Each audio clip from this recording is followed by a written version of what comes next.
अस्सलाम वालेकुम। चलें जी, स्टार्ट करते हैं। थोड़ा सा जो उनसे हम रिकॉल कर लें कि हम लोगों ने कहाँ तक किया था लास्ट टाइम, क्योंकि लास्ट वीक सेशन नहीं हुआ था। फिर हमने किया था कि दराज का सेशन हुआ बीच में, वो जो था। उसके अलावा आप अमेज़न की तरफ सेशन वापस आए तो हमने इससे पहले पढ़ी है सोर्सिंग। सोर्सिंग के अंदर मैंने आपको टेम्पलेट सेंड की थी, याद होगा लास्ट में। और मैंने बताया था कि इस टेम्पलेट को फॉलो कर लें और थोड़े प्रॉपर तरीके से बात करनी है।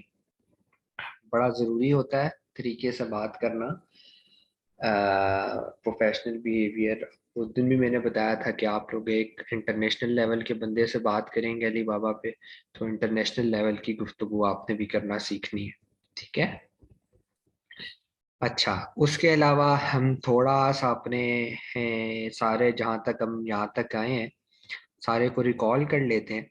याद होगा मैंने सर्कल आपको ये बताया था कि शुरू में हमने कहा कि आप यहाँ पर फर्ज करें आइस क्यूब कहीं से आइडिया जनरेट किया, चाहे ब्लैक बॉक्स से किया, कहीं कहीं से भी किया, आपने यहाँ पर लिख लेना है। और उसके बाद आपने टॉप 10 के अंदर से यहाँ से कोई भी उठा लें, जैसे कि हम ये उठाते हैं हमेशा। मैंने 2-3 एग्जाम्पल में से एक एग्जाम्पल दी है। ये पिक करने के बाद आपको मैंने कहा था कि आप इसका यहाँ से एसएन कॉपी करेंगे। एसएन कॉपी करके सेरिब्रो में डालेंगे। सेरिब्रो से आपने मेन कीवर्ड फाइंड आउट करना है। इसके ऊपर हमारी बहुत डिबेट रही है कि मेन कीवर्ड ही यूज करना है, और मेन कीवर्ड के बगैर जीएस के स्टैट्स नहीं चेक करने। मेन कीवर्ड ढूंढे बगैर आपने हीलियम से सर्च वॉल्यूम नहीं लेना।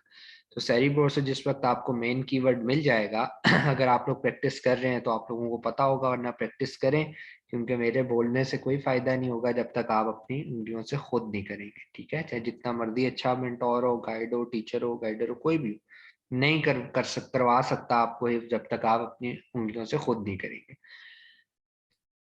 फिर मैंने आपको कहा जब मेन कीवर्ड फाइंड आउट हो जाएगा तो जेएस रन करना है। पहला स्टैट जेएस के देखने हैं, जेएस के टॉप 10 की क्राइटेरिया मैच करना है टॉप 10 के साथ। सब कुछ आपको पता है किस तरह करना है, कैसे करना है। उसके बाद हमने हीलियम से सर्च वॉल्यूम लिया। उसके बाद हमने वायरल के ऊपर गए। उसके बाद हमने गूगल ट्रेंड को देखा। ठीक है।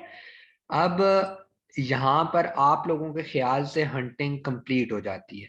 एक नॉर्मल, एक एक न्यू लड़का जो वीए का कोर्स करता है या सर्विसेज देना स्टार्ट करता है, उसको ये बात बहुत देर से समझ आती है कि यहाँ पर प्रोडक्ट हंटिंग कंप्लीट नहीं होती।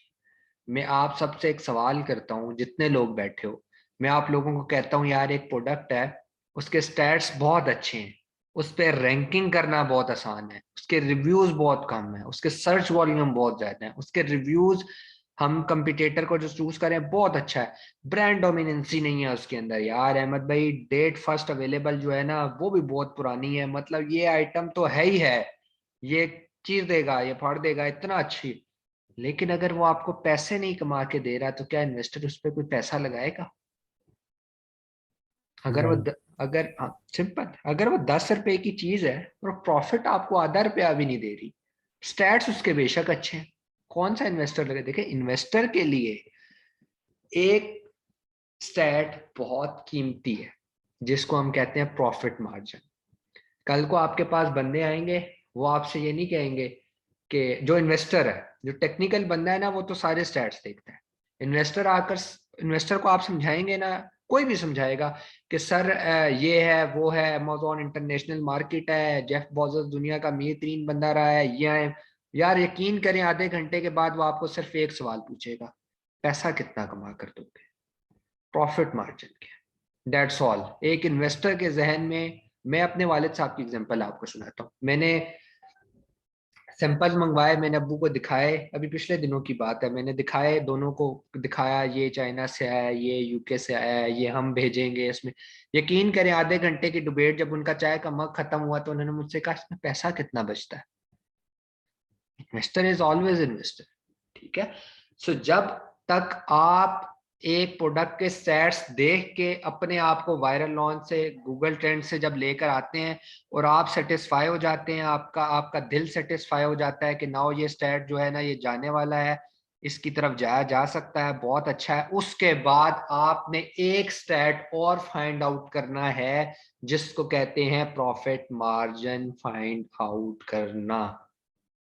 मैंने आपको, जब हम जीएस के स्टैट्स पढ़ रहे थे, मैंने आपको एक कॉलम बताया था जिसको मैं कहता था नेट, जहां पर मैंने कहा था इस कॉलम के अंदर लिखा है कि ये प्रॉफिट कितना कमा रहा है।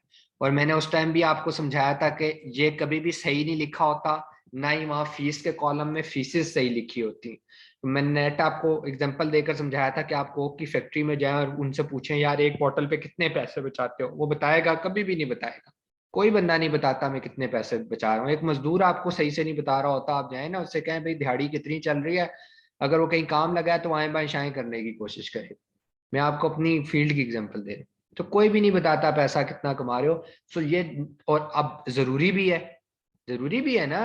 कैसे प्रॉफिट मार्जिन ना निकला, कल को प्रोडक्ट भेज दी, पता चला 10 रुपए पे आधा रुपया नहीं बचता, क्या करोगे उधर बैठ के आप? सो इसीलिए स्टैट्स बहुत जरूरी हैं। लेकिन देयर इज अनदर पोर्शन जिसको हम कहते हैं profit margin calculation. Profit margin calculation कैसे की जाती है, आज का हमारा टॉपिक यही है। एग्जैक्ट प्रॉफिट मार्जिन कैसे निकाला जाएगा मैं आपको समझाता हूं। देखें, फर्ज करते हैं फॉर एग्जांपल ये हमारा एक प्रोडक्ट था आइस क्यूब, जो हमने फाइनलाइज किया। हमने भाई कर लिया भाई कि ये जो है ना ये हमारे स्टैट्स बहुत अच्छे आ गए हैं, हम श्योर हैं। अब यहां से आगे प्रॉफिट मार्जिन कैलकुलेशन के लिए पहली चीज क्या आपको पता होनी चाहिए? पहली चीज आपको ये पता होनी चाहिए कि आप भाई आपको पड़ेगी कितने की। पहला तो यही होना चाहिए ना। मैं बताऊं यार अमेजोन पे आइस क्यूब पे इतने इतने टैक्सेस लगते हैं, ये है वो है, इतने का हम बेचेंगे। जब तक मुझे ये नहीं पता कि पीछे से कितने का पड़ रहा है, मैं आगे जितनी चीजें भी पता होंगी उसका कोई फायदा नहीं है। पहले तो मैन्युफैक्चरिंग कॉस्ट आपको पता करनी है ना कि भाई बनती कितने की है, यूके तक पहुंचेगी कितने की। उन दोनों पैसों को प्लस करेंगे तो पता चल जाएगा भाई ये इतने पैसे लगते हैं बना के अमेजोन तक पहुंचाने के। भाई हमारी जो मैन्युफैक्चरिंग कॉस्ट है वो ये पड़ रही है। उसके बाद उसके अंदर फीसेस डालेंगे, फिर जा और उसके जगह बाद आप डालेंगे कि आप बेचना कितने का चाह रहे हैं। ये सारे स्टैट्स पूरे होंगे तो प्रॉफिट मार्जिन निकलेगा। अब आप मुझसे सवाल करें कि अहमद भाई यार ये तो हम हंटिंग करके देंगे या हम सोर्सिंग करके देंगे, यार ये तो मसला खराब है। सोर्सिंग के तो अलग पैसे चार्ज होते हैं, बिल्कुल ठीक है, सोर्सिंग के अलग पैसे चार्ज होते हैं। लेकिन जब आप हंटिंग करके कंप्लीट करते हो ना, स्टैट से सेटिस्फाई होते हो, तो आप एक मोटी मोटी सोर्सिंग करते हो। मोटी मोटी सोर्सिंग क्या होती है? आप अली बाबा पे जाओगे, मैं आपको यहाँ से हम प्रैक्टिकल करने लगे हैं फ्री ऑफ कॉस्ट। अली बाबा अगर आप लोगों ने नहीं किया तो करना चाहिए भाई, क्यों नहीं कर रहे? पहले ही मैं बता चुका हूँ कि अली बाबा .com से काम करवाना सिर्फ अमेजोन के लिए नहीं है, ये दराज के लिए भी है, ये ईबे के लिए भी है, ये वॉलमार्ट के लिए भी है। इसको सीखें, ये बहुत जरूरी है, ठीक है। अच्छा, अब क्या हो गया? हमने भाई यहाँ पर हमारी एक प्रोडक्ट थी। अब आपको लोगों को मैंने एक चीज समझाई थी कि जो टॉप 10 में निकल आए, अब उनके अंदर से आपने एक कंपटीटर चूज करना होता है। लाइक आइस क्यूब मेरा फाइनलाइज हो गया, अब आइस क्यूब का ये डिजाइन भी है, ये भी है, ये भी है, मैंने कौन सा डिजाइन बनवाना है? टॉप 10 के अंदर डिजाइन तो डिफरेंट भी आ रहे हैं ना। मैंने आप लोगों को ये बात बताई थी कि आप कंपटीटर खुद से ना चूज करिएगा, मुझे बताइएगा। बेसिकली उसका जो बैक फिनोमेना होता है वो ये होता है कि मिडल काम कंपटीटर, मतलब ऐसा ना हो जिसके रिव्यूज बहुत कम हो, ऐसा भी नहीं हो जिसके रिव्यूज बहुत ज्यादा हो। वो डीप एनालिसिस होता है कि रिव्यूज कितने हैं, फिर रेवेन्यू कितना है, फिर डेट फर्स्ट अवेलेबल क्या थी, फिर वेट कितना है, डायमेंशन, उस हिसाब से उसको हम डीप एनालिसिस करके एक कंपटीटर चूज करते हैं। ये कंपटीटर जब हम चूज करते हैं ना, तो हमने चूज कर लिया, हम उस कंपटीटर का ऐड सबसे पहले साथ खोल के रखते हैं। ये बड़ा जरूरी है, ऐड खोल के साथ रखना, क्योंकि इसकी जो इमेजेस हैं वो हमें अली बाबा पे जरूरत पड़ते हैं। मैंने लास्ट टाइम भी एग्जांपल दी थी, मैंने आपको बताया था, यही हमने सर्च किया था, आइस क्यूब भी किया था। आज फिर हम इसी की एग्जांपल लेकर चलते हैं, क्योंकि इसको समझना थोड़ा सा आसान है, क्योंकि हम ऑलरेडी जो है ना वो कर चुके हैं। आइस क्यूब यहाँ पर आके सर्च करें। नेक्स्ट स्टेप, आप लोगों को उस दिन सारे क्राइटेरिया समझाए हैं कि सबसे पहले तो आपने ट्रेड इंश्योरेंस और वेरीफाइड सप्लायर को टिक करना है यहाँ लेफ्ट से। अच्छा, इंटरनेट इसलिए थोड़ा स्लो है, शायद आप लोगों को पता हो कि वो केबल एक कटी है सी में, सबको ही अब तो पता चल गया, तो उसकी वजह से नेट थोड़ा स्लो है। ठीक है, तो आप लोगों हाँ ने भाई, एक मिनट, ये ट्रेड ट्रेड वाला दोबारा बताइएगा। ट्रेड एश्योरेंस, इसको चूज करना है। ये मैं कह रहा था ना, ट्रेड एश्योरेंस, ये ट्रेड एश्योरेंस और वेरीफाइड को टिक करना है। या आपने अगर सोर्सिंग पढ़ी है ना, सोर्सिंग तो लास्ट लेक्चर अगर नहीं लिया तो ले लीजिएगा, फिर लंबी डिटेल हमने की है कि ये दोनों किस लिए ज़रूरी हैं और क्या क्या। ठीक है, वो ले लीजिएगा, वो बड़ा ज़रूरी है, उस लेक्चर के अलावा ना चलिएगा आगे। ठीक है, अच्छा फर्ज करते हैं हमने ये बंदा है, हमने इसको मैसेज वैसेज करना है, 2 3 सप्लायर 4 सप्लायर को मैसेज करें, मोटी मोटी सोर्सिंग करें, भाई मुझे 1000 पीस चाहिए, कितने के दोगे। ये इस प्राइस पर नहीं जाइएगा, ये प्राइस इन्होंने अट्रैक्शन के लिए रखी होती है। जब हम फाइवर और अपवर्क पढ़ेंगे तो मैं उसमें सिखाऊंगा कि आप लोग भी ये अट्रैक्शन के लिए प्राइसेस रखते हैं, अंदर स्टोरी डिफरेंट होती है, मतलब बहुत ज्यादा डिफरेंट नहीं होती लेकिन फिर भी डिफरेंट होती है। ठीक है, तो इनको आप मैसेज करेंगे, इनके साथ गपशप लगाएंगे, अपना प्रोडक्ट का इमेज का स्क्रीनशॉट लेंगे, इनको भेजेंगे, भाई ये चीज चाहिए बना दोगे, सबको 4 5 को भेजेंगे, बेस्ट प्राइस लेंगे उनसे। ज्यादा मोटी मोटी करनी है, हंटिंग के अंदर सोर्सिंग की डीप एनालिसिस नहीं करना होता, बस मोटी मोटी करनी है कि यार एक एवरेज पता चल जाए। लाइक अभी जिस तरह मैंने आपको शायद द्राज के भी उसमें बताया था कि विकास भाई की एक प्रोडक्ट सेल हुई है, तो उसकी जो हमने रिपोर्ट तैयार की है उसमें वो $2 की बिक रही है, मिल रही है, तो $2 की मिल रही है विदाउट, सिर्फ मैन्युफैक्चरिंग कॉस्ट है, फ्राइट फॉरवर्ड लेकर जाने की कॉस्ट नहीं है, तो मोटी मोटी होती है कि बस बस 2 हो गया। अब वो 2.1 भी हो सकती है, 2 भी हो सकती है, 1.8 भी हो सकती है, सो एवरेज बस मोटी मोटी निकाल ली कि ये। जब एक दफा आपको ये पता चल गया ना कि भाई अगर 1000 पीसेस हम भेज रहे हैं, 1000 पीसेस की लिया करें, 1000 पीसेस एक जो है ना, कह रहे हैं कि एक एवरेज नंबर है, 1500 भी बाजुकात क्लाइंट के बजट में आ जाते हैं, बाजुकात 500 700 भी आते हैं, लेकिन आप 1000 की बात करते हैं इनसे। ठीक है, तो थोड़ा इस तरह करके। अच्छा, एक दफा आपको प्राइस पता चल गई कि भाई इतनी प्राइस पर ये हमें मिलेगा, ये हमें मिलेगा, ये प्राइस पता चल गई, मैन्युफैक्चरिंग प्राइस पता चल गई। अभी मैंने आप लोगों को बताया आपको 2 प्राइसेस चाहिए, बनवाने की और पहुंचाने की। ठीक है, ये बात याद रखिएगा, ये फिगर मिस नहीं करना कि बस बनवाने की कॉस्ट ही 2 पड़ रही है तो इसका मतलब है 2 में हमारी प्रोडक्ट तैयार हो रही है। बेटा वो तैयार नहीं हो रही, उसको पहुंचाना भी तो है ना यूके तक, उसकी क्या कॉस्ट पड़ेगी पर यूनिट, और पहुंचाना is the difficult part as compare to बनवाना। बनवाना तो एक ही कंपनी में पड़ जाता है ना, वो जब भिजवाना पड़ता है ना असल टेंशन वहां से होती है। लेकिन जिस तरह मैं सोर्सिंग सिखा रहा हूँ आपको परेशान होने की जरूरत ही नहीं है, टोटल 4 या 5 दिन के अंदर पैसे अली बाबा आपके अकाउंट में वापस कर देता है अगर कोई भी मसला बन जाए।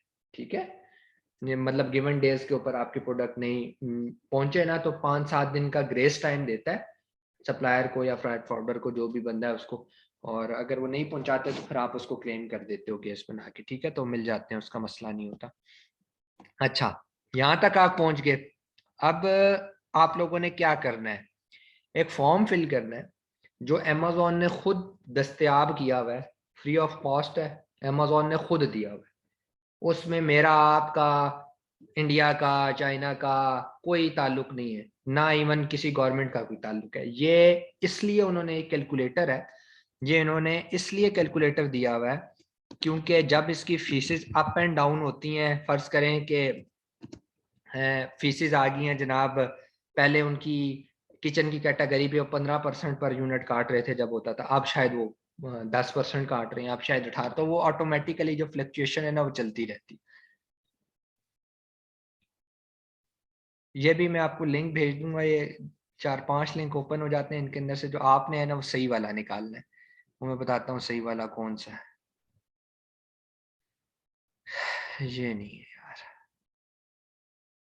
मैं नेट शदीद स्लो हुआ है, जैसे एक एक साइट जो है ना 2 2 3 3 मिनट बाद खुल रही है।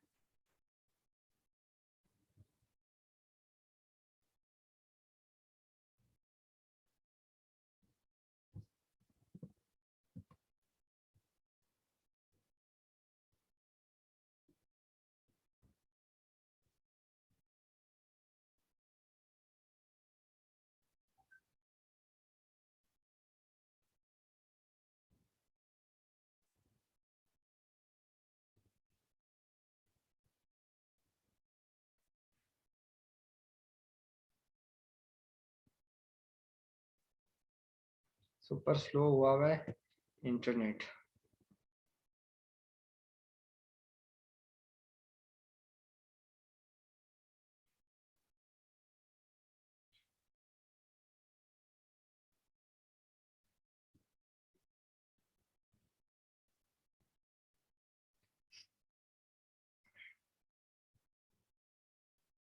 अच्छा, ये वाला जो सा कैलकुलेटर है फॉर यूके, आप लोगों ने ये गलती नहीं करनी, पता चले प्रोडक्ट यूके के लिए कर रहे हो, ये आपने कैलकुलेटर यूएसए का खोल लिया। यूएसए की फीसेस डिफरेंट है, यूएसए का ऑल स्ट्रक्चर डिफरेंट है, मतलब ये फीसेस वीसीस का और उनके टैक्सेस का, उनके अपने टैक्सेस हैं, इनके अपने टैक्सेस हैं।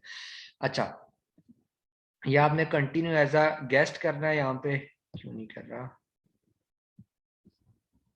यहाँ पे कंटिन्यू एज अ गेस्ट आपने करना है, ठीक है, क्योंकि सेलर सेंटर तो है नहीं आपके पास। वापस जाते हैं, ठीक है, इंशाल्लाह जब आप लोगों के पास सेलर सेंटर होगा तब तो आप सेलर सेंटर से बड़ा अच्छा सा हो जाएंगे। तो ये कंटिन्यू एज अ गेस्ट करना है, ठीक है। अब कंटिन्यू एज अ गेस्ट करने के बाद आपके पास सबसे पहले तो ये चीज खुलेगी। आप यहाँ पर एक तो आपने रीचेक कर लेना है कि भाई ये यूके की मार्केट ही खुली हुई है, देखें आप करके देखेंगे तो यूके ही आ रहा है, ठीक है, तो यूके ही में रहना है, ये यूके के लिए है। यूएसए के लिए यहाँ पर आपका दूसरा लिंक होगा जिसमें आता है FBA Amazon FBA calculator USA, वो लिंक्स डिफरेंट खुल जाते हैं, मैंने आपको बताया। ये वाला लिंक मैं आपको जो है ना वो कर देता हूँ, आपको ना ग्रुप पर मैसेज कर दूंगा ताकि आप लोगों को याद रहे। आहिस्ता आहिस्ता आप लोगों की प्रैक्टिस जब हो जाएगी ना तो आप लोगों को खुद ही ये चीजें समझ आ जाएंगी, ठीक है। ये जिस तरह मैंने अभी चौथा पांचवा लिंक डिटेक्ट कर लिया ना, ये वो वाला, अल्लाह करेगा आप लोग भी बहुत जल्दी कर लेंगे। सो है क्या, यहाँ पर अब आपने सबसे पहले डालना है एसिन। एसिन किसका डालना है, कंप्यूटेटर का एसिन डालना है। अगर तो नहीं दिल मानता है एसिड डालने का तो फिर आपको बहुत सारी चीजें खुद से करनी पड़ेंगी, वो होती है उसकी विड्थ खुद से लिखनी है, डायमेंशन खुद से लिखनी है। तो यार जब भी आपने मैन्युफैक्चरर के साथ बात करनी होती है ना, जब आप अमेजोन पे वो स्कैली बाबा पे सोर्सिंग कर रहे हो, तो इमेज आपने किसका दिखाया है, उसको क्या बताया किस किस्म की प्रोडक्ट चाहिए, ये प्रोडक्ट चाहिए ना। तो उसको ये तो नहीं कहते भाई ये प्रोडक्ट दे दो, आप फर्ज करो इसकी डायमेंशन थी 10 सेंटीमीटर, जो आप बनवाओगे उसकी हो 50 सेंटीमीटर, चलेगा नहीं चलेगा ना। कंप्यूटेटर का मतलब क्या होता है, इस जैसी चीज हम भेजने लगे। एक तो ये है कि पेटेंट चेक करवाना होता है, पेटेंट बहुत जरूरी है।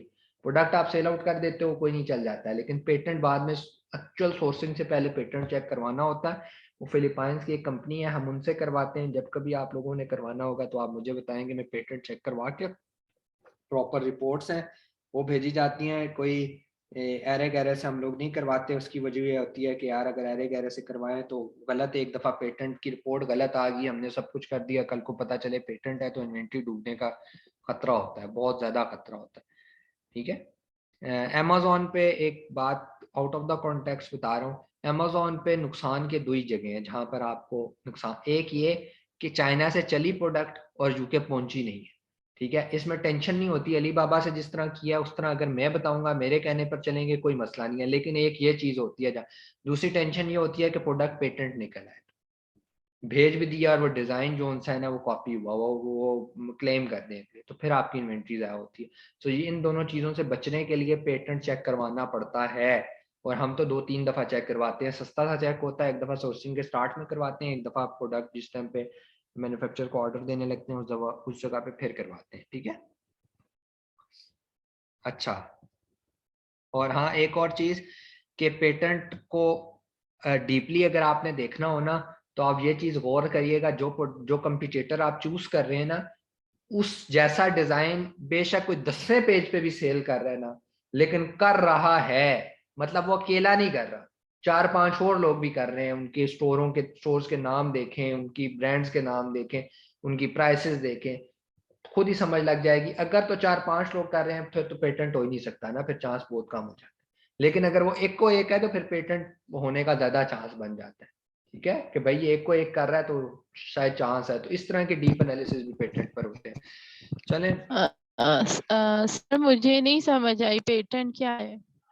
पेटेंट होता ही है, शायद मैंने आपको पहले, आप लोगों को पहले भी बताया था, पेटेंट बेसिकली कहा जाता है कि एक डिजाइन है, जिस तरह ये एक डिजाइन है मैं बेच रहा हूँ, अब मेरा बहुत ज्यादा डिजाइन ये बिक रहा है, मैं क्या करूंगा, अमेजोन को कुछ पैसे दूंगा, वो कुछ नहीं होते, वो लाखों में होते। मैं अमेजोन को कुछ लाख रुपए दूंगा और मैं रिस्ट्रिक्शन लगा दूंगा कि भाई ये डिजाइन कोई और नहीं सेल करेगा, ये मेरा डिजाइन। इससे मुझे क्या फायदा हुआ है? अब मेरा जो कस्टमर है ना, जिसको ये डिजाइन पसंद है, वो डिजाइन इसको किसी और दुकान से मिलेगा ही, इसको मेरी दुकान से मिलेगा। तो क्या हुआ, मेरी सेल्स बढ़ गई उससे, लेकिन मुझे लाखों रुपए की इन्वेस्टमेंट ज्यादा करनी पड़ी। कम से कम 3-4 लाख रुपए होते हैं। अच्छा, एक ये है कि नॉर्मली बहुत सारी प्रोडक्ट्स पेटेंट नहीं होती, उसकी एक वजह ये है, कॉपीराइट्स आप कह लें कि करवा लेते हैं। अच्छा, दूसरी चीज ये है जिसकी वजह से पेटेंट नहीं होती प्रोडक्ट, या मुश्किल होती है, 80% प्रोडक्ट्स अमेजोन पे पेटेंट नहीं हुई भी, उसकी वजह यह है कि आप और मैं पेटेंट नहीं करवा सकते, चाहे हम 15 लाख रुपया भी दें, 20 भी दें। क्यों नहीं करवा सकते? हमने और आपने जो ओपन किया वो दुकान है, अभी तक वो दुकान है, वो ब्रांड नहीं है। लाइक अगर आप मार्केट में चले जाएं तो आपको कपड़ों की मार्केट में 10 दुकानें मिलेंगी, लेकिन ज़ारा एक ही मिलेगी। किसी और दुकान का नाम आप ज़ारा रख कर तो देखें, वो क्लेम कर देंगे आपके ऊपर। तो ज़ारा को ब्रांड बनाया गया है। ब्रांड जब होता है तो वो पेटेंट करवा सकता है। ब्रांड बनाने के लिए क्या करना पड़ता है? ब्रांड बनने के लिए पहले तो आपने शॉप ओपन कर ली, आप सेलिंग कर रहे हो। फिर ब्रांड बनाने के लिए, अपनी दुकान को ब्रांड बनाने के लिए आपको यूके में लॉयर करना पड़ता है, पाकिस्तान में भी लॉयर करना पड़ता है, इंडिया में भी लॉयर करना पड़ता है। ये लीगल डॉक्यूमेंटेशन होती है जिसका एक कोर्ट से ऑर्डर्स आते हैं कि इसको हम ट्रेडमार्क दे रहे हैं, इसको एज अ ब्रांड डिक्लेयर कर रहे हैं। ये इसका अमेजोन से कोई ताल्लुक नहीं होता। ब्रांड रजिस्ट्रेशन का मतलब ये है कि पूरे यूके के अंदर कोई माइका लाल आपके नाम से दुकान नहीं खोल सकता। अगर e green revolution as a brand register है पूरे यूके के अंदर, कोई ई ग्रीन रेवोल्यूशन की फिजिकल दुकान भी नहीं खोल सकता, वो ब्रांड बन चुका है। ठीक है, तो ब्रांड का अमेजोन से कोई ताल्लुक नहीं होता। फिर जिस टाइम पे आप ब्रांड रजिस्टर करा लेते हो, तो अमेजोन का जब आप लिस्टिंग करते हो ना, तो वहां पे एक ऑप्शन आपसे दे रहा होता है कि ये ब्रांडेड प्रोडक्ट है। अगर ब्रांडेड है तो फिर आप नाम लिखोगे वहां ई ग्रीन रेवोल्यूशन। अगर ब्रांड रजिस्ट्रेशन नहीं है तो आप लिखते हो नो ब्रांड, ऑप्शन होता है नो ब्रांड का, वो चूज करते हो। वहां पर फिर ऑटोमेटिकली आपकी दुकान का नाम लिखाना शुरू हो जाता है। इसीलिए लोग कंफ्यूज होते हैं कि जब अमेजोन पे शॉपिंग के लिए जाते हैं, वहां लिखा होता है sold by E green revolution, अब वो समझते हैं ये ब्रांड है। ब्रांड नहीं होता, वो दुकान होती है। ब्रांड भी सेम ही लिखा आता है, नाम सेम है, लेकिन पीछे स्टोरी डिफरेंट है।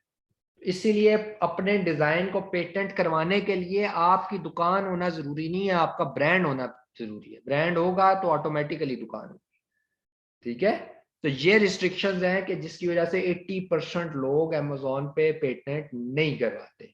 बहुत कम लोग होते हैं, और जिनका करोड़ों में सेल्स होती हैं वो जाकर करवा रहे होते हैं। ठीक है, हमने अभी जो एक कंपटीटर चूज किया, 2.25 करोड़ रुपए की मंथली सेल करता है वो डेस्क ऑर्गेनाइजर, अब वो भी नॉन पेटेंट नहीं हुआ था।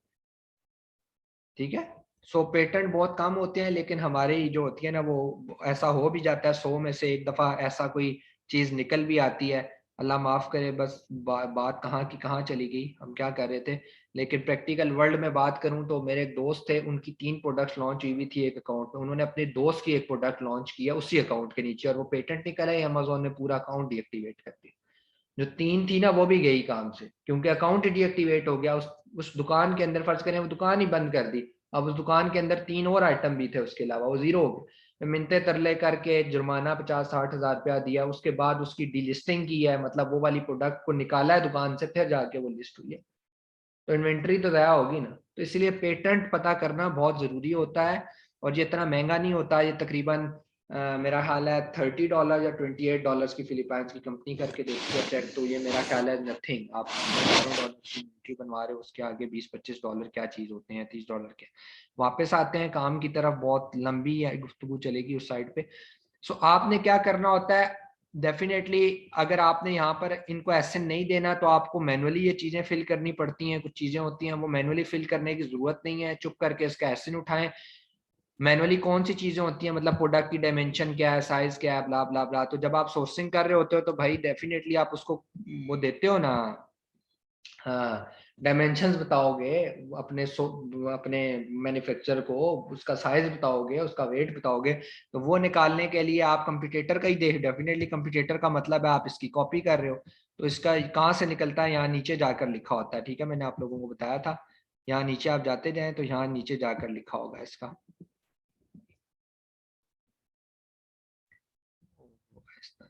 ये लिखा है, ठीक है। ये डे डायमेंशन होती है। तो यहाँ मैनुअली ये इन्फॉर्मेशन लिखने से अच्छा आप इसका एसेंट डाल के ओके करें। देखें इसने खुद ही इसको गेट कर लिया। गेट करने के बाद ये 4 जगह हैं। योर फुलफिलमेंट का मतलब है FBM, हम FBM नहीं कर रहे, हम FBA कर रहे हैं, मतलब Amazon फुलफिलमेंट। ये 4 चीजें हैं, आप इसको दे दें, ये प्रॉफिट मार्जिन निकाल देगा। पहली चीज, आइटम की प्राइस क्या है, कितने का बेचोगे। पहली चीज, कितने का बेचोगे। ये जितने का बेच रहा है उससे 1 पाउंड सीधा सीधा स्ट्रेट अवे कम कर दें, स्ट्रेट अवे कम कर दें, क्योंकि ये ऑलरेडी बेच रहा है। ये बेच रहा है भाई 11 का, 10.99 का, हम 10 का बेचेंगे, हम 10 का बेच, ठीक है। क्यों कम करके लिखना है यार, डेफिनेटली मार्केट में उस सस्ती, उससे सस्ती चीज दो। सबसे अच्छी मार्केटिंग, पहला स्टेप मार्केटिंग का यही है, उससे सस्ती चीज दो, ठीक है। तो दूसरी चीज आती है ship to Amazon. Ship to Amazon, यहां देखें आप लिखेंगे कॉस्ट और delivering the item to an Amazon fulfilment centre. इसका मतलब यह है कि आइटम को वहां पहुंचाने के कितने पैसे लग रहे हैं पर यूनिट, ठीक है। पर यूनिट आपको कितनी कॉस्ट बनने का, तो चलो आपको वो डायरेक्ट बता देता है भाई $2 में बन रहा है, फर्ज कर लेते हैं $2 में बन रहा है, लेकिन अब भेजने में कितने पैसे लग रहे हैं उसका एक स्पेसिफिक फॉर्मूला है। आज का लेक्चर थोड़ा मुश्किल है, लाजमी लीजिएगा। अगर ये इतना आसान होता ना बेटा सोर्सिंग करना, तो हर बंदा अलीबाबा से चीजें मंगवाना शुरू कर देता, ठीक है। तो यही तो स्किल सेट है जो अब आपने डेवलप करना है। ये मुश्किल है, इसीलिए इसकी डिमांड है। एक दफा में नहीं समझ आएगी, लेकिन बार बार इसको देखिएगा और मुझसे पूछिएगा प्रैक्टिस करके। शिप टू अमेजोन में बता रहा है पर यूनिट कितने पैसे लगेंगे वहां पहुंचाने के, वो कैसे आप कैलकुलेट करेंगे। मैंने आप लोगों को बताया था इस वक्त जो रेट चल रहा है वो 2.7 $2.8 पर केजी। रिपीट कर रहा हूं, $2.8 रफली करके पीछे ले जाते हैं 3.0, मतलब $3 पर केजी। पर केजी है ये पर यूनिट नहीं है। यहां से कंफ्यूज नहीं होना, अपने दिमाग में चीज निकाल दें। यहाँ लोग बहुत सारी गलतियां करते हैं, समझते हैं कि जी अच्छा $3 पर केजी लग रहा है, इसका मतलब है अगर 1000 यूनिट है मल्टीप्लाई बाय 3 कर लो, 3000 लग रहा है लेकर जाने का। भाई कैसे 3000 लग रहा है, इसका वजन 1 केजी है या आधे केजी का भी नहीं होगा, ठीक है ना। तो ये गलतियां नहीं करनी कि डायरेक्ट मल्टीप्लाई करना शुरू कर दो। ये अब $3 पर केजी। अब आपने देखना है कि केजी के अंदर, 1 केजी के अंदर आपके कितने यूनिट आ रहे हैं, वो कैसे पता चलता है। दोबारा करते हैं, यहाँ नीचे जाएं भाई, इसकी इन्फो, क्योंकि कंप्यूटेटर है, कंप्यूटेटर को ही देखना है हमने। हम जब वेट इसके साइज का होगा, देखो आपकी प्रोडक्ट चाइना से यूके किस बेस पे जाती है, किस बेस पे जाती है, वेट के बेस पे जाती है ना। जितना वेट होगा, तो अगर आपने मैन्युफैक्चरर को कहा है भाई मेरा वेट जो है ना, मेरी प्रोडक्ट का जो वेट है वो इतना ही होना चाहिए, 11.2 ही होना चाहिए भाई, तो फिर वो तो ज्यादा हो ही नहीं सकता ना। तो जब वो ज्यादा हो ही नहीं सकता, तो डेफिनेटली आपको ये भी पता है पर केजी क्या रेट चल रहा है, तो उस हिसाब से आप कर लेंगे, बार्गेन करते हैं उससे। वो 3 कहता है, आप 2.5 कहते हैं, बीच में बात बनती है, लेकिन हम चलो 3 कह देते हैं, वो 3.2 भी मान देगा। हमने एक वैसे एक बात सेट कर लिया। समझ आ गई आपको यहाँ तक। अब हमारा अगला टास्क क्या होना चाहिए कि यार हमने ये फाइंड करना है कि 1 केजी के अंदर हमारे कितने यूनिट जा रहे हैं, ठीक है। ये आउंसेस में दिया हुआ है, हमें पता है भाई केजी। तो सबसे पहले तो इस आउंसेस को कन्वर्ट करो ना केजी में, ठीक है। यहां से खोलें calculator, ounces into KG, converter खोलें, ठीक है। यहाँ पर लिख डिवाइड करने से नहीं आएगा, 11.2, हाँ जी। 2 पे डिवाइड करने से भी केजी में आ जाता है।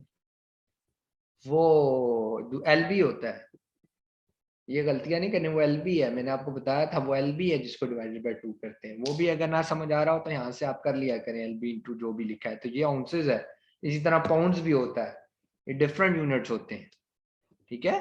अच्छा, तो इसका मतलब है 11.2 का मतलब आ रहा है 0.317, इतना जो सा है ना लग रहा है आपका आपके एक यूनिट का जो वेट है वो इतना होगा। तो आप इसको करें 0.3175 एंड 1 जो भी है यार, क्या है, चलो इसी को कर लेते हैं, मल्टीप्लाई बाय आप 3 कर दो, ठीक है। मल्टीप्लाई बाय आप 3 कर दो। क्यों 3 किया है, यहां तक अगर कंफ्यूजन है तो मैं कह रहा हूँ लेक्चर दोबारा लेके फिर सुनिएगा। ये कंफ्यूजिंग लेक्चर है, लेकिन इसके बगैर आप चल नहीं सकते। और अगर ये स्किल सेट आपको नहीं आता, आप ये काम भी नहीं कर सकते, दराज भी नहीं कर सकते, eBay कुछ भी नहीं कर सकते। सोर्सिंग तो इतनी जरूरी है ना। सो ये जो है ना, ये आउंसेस में कन्वर्ट करने के बाद ये जो फिगर आएगा ना, जो यहाँ लिखा है, इसको आपने मल्टीप्लाई करना है 3 के साथ। ये अभी मैं 3 बोल रहा हूँ, ये हो सकता है फ्यूचर में 3.5 हो जाए, हो सकता है 2.5 हो जाए। ये तो आपको आपका मैन्युफैक्चर बताएगा ना कि भाई मैं लेकर जाने के कितने आप पैसे लूं।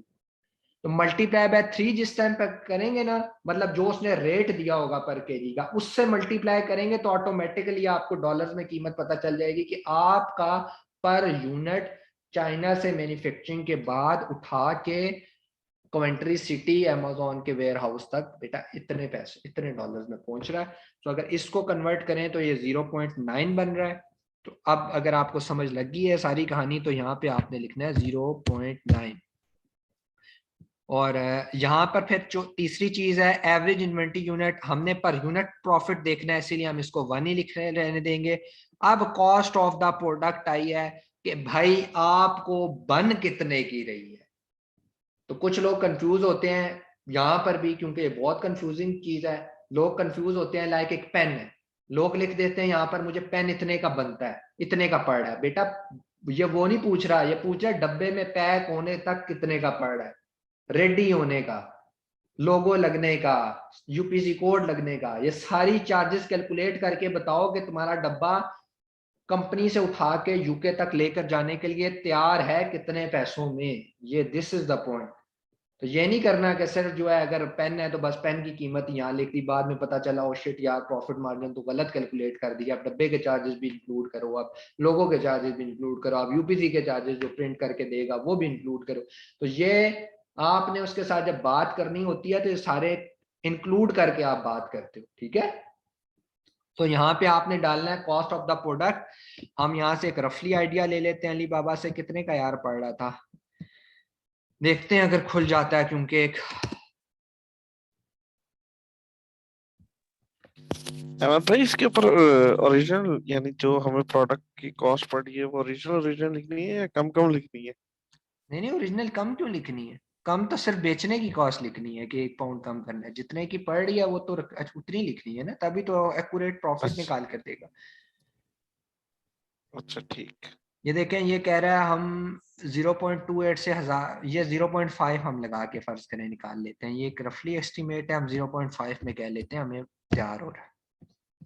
दोबारा ऊपर से करते हैं, बेच कितने का रहा था, वो बेच रहा है 11 का, हमने 10 लिखा है इसलिए क्योंकि हम उससे 1 पाउंड सस्ता बेचेंगे। समझ आ रही है ना बात। ऑलरेडी कोक बिक रही है, कोक के मुकाबले में फेंटा या मैंने अमृत इंट्रोड्यूस करा दिया है, तो कोक 100 रुपए की है तो अमृत भी कोई 100 रुपए की लेगा। सबसे पहले तो वो पैसे कम करो ना, इसीलिए हमने वो 11 का बेच रहा है तो हम 10 का बेच रहे हैं, ठीक है, चीज सेम होगी। शिफ्ट टू अमेजोन, मैंने इतनी लंबी दास्तान आपको सुनाई है कैसे निकाला है मैंने 0.9। अच्छा, एक चीज और है, मैं आप लोगों को एक चीज और बताता हूँ। ये वो गलती है जो अहमद भी करता है, क्योंकि मैं खुद प्रॉफिट मार्जिन कैलकुलेशन करता नहीं हूँ, अल्हम्दुलिल्लाह टीम करती है, लड़के लड़कियां वो करते हैं, मैं नहीं करता, अब बहुत टाइम हो गया। तो ये एक गलती है जो अहमद करता है। अहमद क्या गलती करता है, अभी आप लोगों को डिटेक्ट करके एक गलती हमने यहाँ की है, देखते हैं आप लोगों में से कोई बताए हमने यहाँ पर एक गलती की, बहुत कॉमन मिस्टेक की, और इस कॉमन मिस्टेक पे आपका पूरा डाटा ऊपर नीचे हो जाता है। ये मैं 2 एक दफा कर चुका हूँ भी पिछले उसके अंदर ना, ठीक भी खुद ही की थी लेकिन गलती की। 0.50 और 0.5 ये हम्म, कॉस्ट ऑफ प्रोडक्ट। नहीं नहीं ये नहीं है, ये नहीं, ये सही लिखा हुआ और 1 यूनिट स्टोर्ड, नहीं नहीं ये भी एवरेज बनी है। Inventory 1 unit. हाँ, ये भी बनी है। सर और किसी के अमेजोन जहन जो में? शिपिंग फी लगाता है वो हमने ऐड नहीं की सर। नहीं नहीं वो खुद कैलकुलेट करेगा, यही तो इस कैलकुलेटर का फायदा है। वो फीसेस अमेजोन खुद कैलकुलेट करेगा, कैटेगरी भी खुद लेकर आएगा। वो उसने एसएन से डिटेक्ट कर ली, एसएन दिया ना, ऐसे हर चीज उसने और सर डिटेक्ट कर मंथली ली। स्टोरेज कास्ट वगैरह भी ये खुद करेगा सर। सब कुछ खुद करेगा, सब कुछ। हमें इन 4 चीजों में हमने गलती की है, इन 4 चीजों में देखे हमने ये गलती की है। बहुत कॉमन मिस्टेक है जो आप लोगों को नहीं करनी चाहिए। एफबीएम की तरफ तो नहीं लिख दिया? नहीं नहीं एफबीएम तो ये है, एफबीएम का कॉलम ये, इसको तो हमने छेड़ा ही नहीं है, इसको हम कह रहे हैं हम ये वाली साइड फिल करें। और किसी के जहन में कोई बात आ रही है कि यार ये शायद गलती हो सकती है?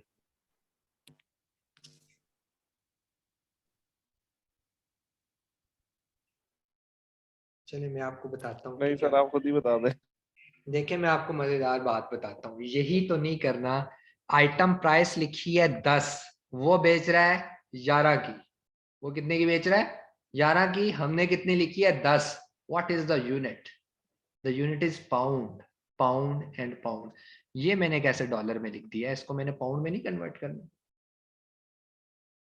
सो अगर यूके फिल कर रहे हो, ये ना हो कि पागलों की तरह आधी चीजें डॉलर्स में डाल दो और आगे आधी पाउंड्स में डाल दो। ये इसको आप 0.9 पाउंड कंसीडर कर रहा है, ये 0.9 पाउंड कंसीडर कर रहा है कि मेरी यहां से प्रोडक्ट उठा के यूके तक जो पहुंच रही है वो 0.9 पाउंड में पहुंच रही है। बेटा ये पाउंड में नहीं है, मैंने गलती से डॉलर में लिखी हुई है, तो डॉलर नहीं करना।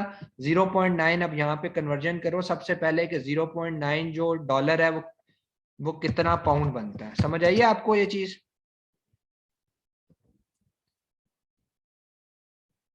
ये देखें, हम यहाँ लिखते हैं ये